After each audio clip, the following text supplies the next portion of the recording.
আসসালামু আলাইকুম প্রিয় দর্শক। বিএনপি অনেক বড় একটা দল। বিএনপির ধারে কাছেও কিন্তু জামাত আসতে পারত না। কেন জানেন? যদি বিএনপি একটু কৌশলী হতো, একটু বুদ্ধিমত্তার পরিচয় দিত এবং রাজনৈতিক ক্ষেত্রে যে কৌশলগুলো অবলম্বন করা দরকার, সেই কৌশলগুলো অবলম্বন করত। কিন্তু সেই ক্ষেত্রে আমরা বিএনপির কোনো কৌশলই দেখতে পাচ্ছি না। বরং পদে, পদে বোকামি দেখতে পাচ্ছি। যার জন্য জামাতের যে কৌশল, জামাত কিন্তু বুদ্ধির খেলা খেলে। জামাতের যে কৌশল, সেই কৌশলের কাছে বিএনপি বড় দল হয়েও একদম ছোট হয়ে আছে। কারণ জামাতের একেকটা কৌশলের কাছে বিএনপি হেরে যাচ্ছে। জামাত একদিকে যেরকম এনসিপিকে দিয়ে মাঠে রেখেছে নির্বাচন, আ মানে এক ধরনের চাপের মুখে রেখেছে নির্বাচন কমিশনকে, সরকারকে এবং প্লাস বিএনপিকে। জামাত অন্যদিকে ব্যস্ত রেখেছে আপনার হাদি হত্যার বিচার নিয়ে। মাঠ গরম রেখেছে। তো এইভাবে এবং আরও কিছু মানে তাদের পরিকল্পনা তারা করছে, যেটা ব্যালট নিয়ে আমরা দেখতে পাচ্ছি। তারপর নির্বাচন নিয়ে তারা কিন্তু বসে নেই। তারা বিভিন্নভাবে বিভিন্ন অ্যাঙ্গেলে কাজ করছে। আর বিএনপি কি করছে? মানে বিএনপির ওভার কনফিডেন্স এর কারণে বিএনপি উল্টাপাল্টা কথা বলছে। প্রার্থীদের ক্ষেত্রে কৌশল মানে প্রার্থীরা যে নমিনেশন জমা দিয়েছে, সেই ক্ষেত্রে যে কৌশলগুলো অবলম্বন করা দরকার ছিল, তাদের কাগজপত্রের যে ক্লিয়ারেন্স থাকা উচিত ছিল, সেগুলোতে বিএনপি পুরোপুরি ব্যর্থ হয়েছে।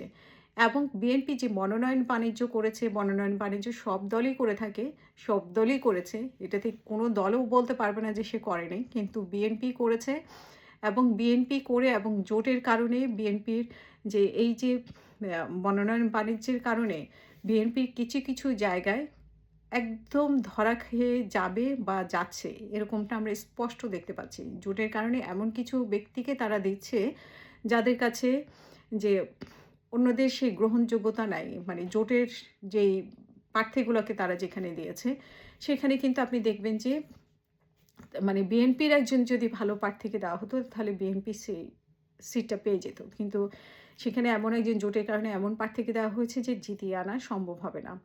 আর মনোনয়ন বাণিজ্যের কারণে তারা এমন কিছু অযোগ্য অথর্ব লোক এবং তাদেরকে হয়তো এলাকায় এতটা গ্রহণযোগ্যতা নেই, সেই ব্যক্তিদেরকে দেওয়ার কারণে সেখানে বিএনপির হেরে যাওয়ার সম্ভাবনা আছে। সেখানে কৌশলে হয়তোবা জামাত ইসলাম সিটটা পেয়ে যেতে পারে বা ভাগ্যক্রমে হয়তোবা বিএনপির কোনো কৌশল না থাকলেও ভাগ্যক্রমে সেই সিটগুলোতে বিএনপি ওভারকাম করে যেতে পারে। আরেকটি বড় বিষয়ে যে বিএনপি যেটা করেছে, যে বড় যে তাদের এত বেশি কনফিডেন্স ছিল যে তারা মানে জিতে আসবে। তারা বড় দল, তারা জিতে আসবে। এই কারণে তারা যে নমিনেশনগুলো জমা দিয়েছে, নমিনেশনগুলো প্রপারলি তারা জমা দেয়নি। তাদের যে তাদের কোন ধরনের আ পরিস্থিতির মুখোমুখি হতে হবে। এই যে এখন ঋণ খেলাপি, দ্বৈত নাগরিকত্ব, এগুলো তো তারা যখন নির্বাচন হবে, যখন জুন মাসে তারেক রহমানের সাথে বৈঠক হলো, তখন থেকেই তো আমরা জানি যে ফেব্রুয়ারিতে নির্বাচন হবে। তখন থেকে যদি তারা নিজেদের মধ্যে গুছিয়ে রাখতো বা নির্বাচনের প্রার্থীতা মনোনয়ন আ যখন বলা হয়েছে যে যাদেরকে প্রার্থী হিসেবে ঘোষণা করলো বিএনপি থেকে, তখন থেকে যদি প্রপারলি গুছিয়ে রাখতো, তাহলে আজকে এনসিপি বা জামাত যে সুযোগটা পাচ্ছে, সেই সুযোগটা পেত না। কিন্তু বিএনপি অনেক বড় মানে বিএনপির প্রার্থীরা আসলে এইটা একেবারেই অবহেলা করেছে এবং তারা যে মনোনয়ন পত্র তারা মানে কাগজপত্র পূরণ করেছে, সেখানেও অনেক অদক্ষতার পরিচয় দিয়েছে। যদি তারা ভালো লয়ার দিয়ে, ভালো দক্ষ ব্যক্তিদেরকে দিয়ে বা নিজেরা কেয়ারফুলি এবং নিজেদের স্বচ্ছ রাখার চেষ্টা করতো কাগজপত্রে। বাংলাদেশে তো আপনি স্বচ্ছ ব্যক্তি খুবই কম পাবেন। যারা নির্বাচনের ক্যান্ডিডেট এবং আরও অনেক যারা আছে, সেভাবে যদি যাচাই বাছাই করা হয়, তাহলে তো স্বচ্ছ ব্যক্তি পাওয়া মুশকিল। কিন্তু কাগজপত্রের স্বচ্ছতার ব্যাপারে বিএনপি তাহলে মানে একটা ভালো অবস্থানে থাকতো। এই কথাগুলো বা জামাত এই প্রসঙ্গগুলো তুলতে পারত না। এনসিপি আজকে ছোট, ছোট বাচ্চারা যেগুলো বিএনপির বড়, বড় নেতাদেরকে যেভাবে প্রশ্ন ছুড়ে দিচ্ছে এবং যেই ভাষায় কথা বলছে, সেই ভাষাটা আর খুঁজে পেত না। মানে এই সুযোগটা তারা পেত না। সেখানে বিএনপি এই জায়গা থেকেও বিএনপি আ অনেক বড় বিএনপির প্রার্থীরা অনেক বড় বোকামি পরিচয় দিয়েছে এবং আমরা দেখতে পাই যে বিএনপির যদিও একটা জায়গায় বিএনপি এখন বেশ ভালো অবস্থানে আছে। মানে ভালো কৌশল অবলম্বন করেছে যে এনসিপি যতই খোঁচাখুচি করুক না কেন, বিএনপির প্রার্থীরা কিন্তু এখন নির্বাচনে মানে প্রচার প্রচারণায় তাদের কথাগুলোর কোনো উত্তর দিচ্ছে না, তাদের কথাগুলোর গুরুত্ব দিচ্ছে না। এখানে আসলে হয় কি, মানে এনসিপির কথার উত্তর দিবে তো ছাত্রদল, কিন্তু বিএনপির নেতারা তো উত্তর দিবে না। দেওয়ার তারা তো তাদের সঠিক প্রতিদ্বন্দ্বী, আসলে যদি বলা হয় যে জামাতের নেতারা হয়তো এখন প্রতিদ্বন্দ্বী, কিন্তু সঠিক প্রতিদ্বন্দ্বী হওয়ার কথা তো আওয়ামী লীগ। তো যেহেতু আওয়ামী লীগের অনুপস্থিতিতে, সেহেতু মানে তাদের যে প্রতিদ্বন্দ্বী, সমপর্যায়ে যে প্রতিদ্বন্দ্বী আমরা মনে করি, সেটা তো হচ্ছে যে জামাত। তো সেখানে তো বিএনপির এদের কথার উত্তরও দেওয়ার ইয়ে না।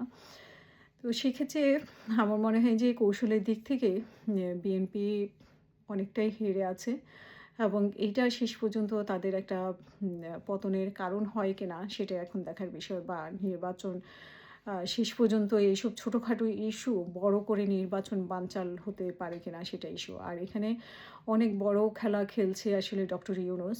ডক্টর ইউনূস বিএনপিকে যেমন ম্যানেজ করছে, তেমনি জামাত ইসলামকে ম্যানেজ করছে।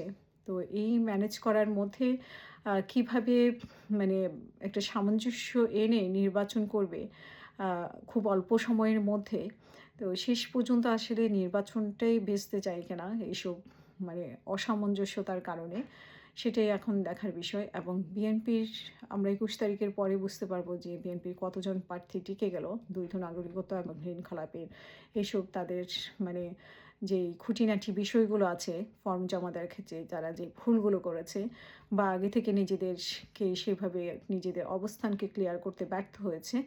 তো সেইগুলোর দিক থেকে বিএনপি আসলে কতজন প্রার্থী টিকে যায় সেটা এখন দেখার বিষয়।